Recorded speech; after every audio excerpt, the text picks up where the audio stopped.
বাংলাদেশে 2026 সালের সাধারণ নির্বাচনে 2 দশকের দীর্ঘ প্রতীক্ষার অবসান ঘটিয়ে এক অভাবনীয় বিজয় অর্জন করেছে বাংলাদেশের জাতীয়তাবাদী দল বিএনপি।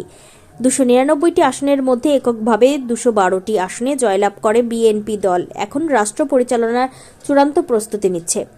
তারেক রহমানের নেতৃত্বে বাংলাদেশে নতুন সরকার গঠনের প্রক্রিয়া শুরু হবে। এরই মধ্যে কাজের সন্ধানে ভারত বাংলাদেশের আন্তর্জাতিক সীমান্ত পেরিয়ে ভারতে অনুপ্রবেশ করার অপরাধে ত্রিপুরা দক্ষিণ জেলা বিলোনিয়া রেল স্টেশন থেকে আটক 3 বাংলাদেশি।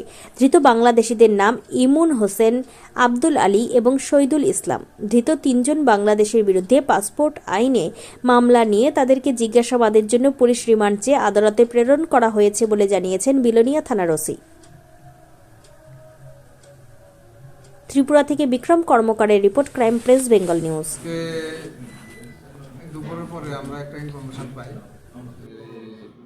সাসপেক্টেড লোক রেল স্টেশনে ঘোরাফেরা করতেছে।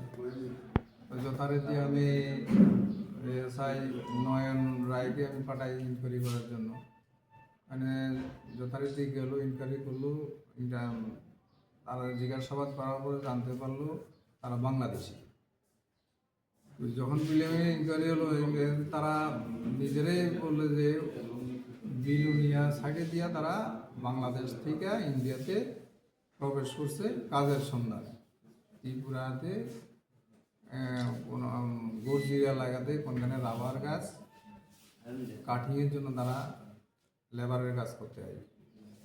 এইটা আমরা তারা সাসপেক্টেড হইলে বাংলাদেশি মনে হয়েছে, আমরা আনছি ডিটেন করিয়া তার এগেনস্টে আমরা এফআইআর করব।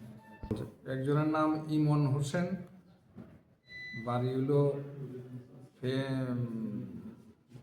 গনিয়ামুড়া, PS Feni, district Feni, PS হলো ফুলগাজী। 2 নম্বর হলো আব্দুল আলিম, বাড়ি হইল উত্তর দৌলতপুর, পিএস ফেনী, বাংলাদেশি। 3 নম্বর শহীদুল ইসলাম, বাড়ি হল উত্তর শ্রীপুর, পিএস ফুলগাজী, ডিস্ট্রিক্ট ফেনী, বাংলাদেশ। বর্তমানে এখন আমাদের কাস্টডিতে আছে, আমরা তাদের এগেইনস্টে একটা এফআইআর নিব, আমরা কোর্টে করার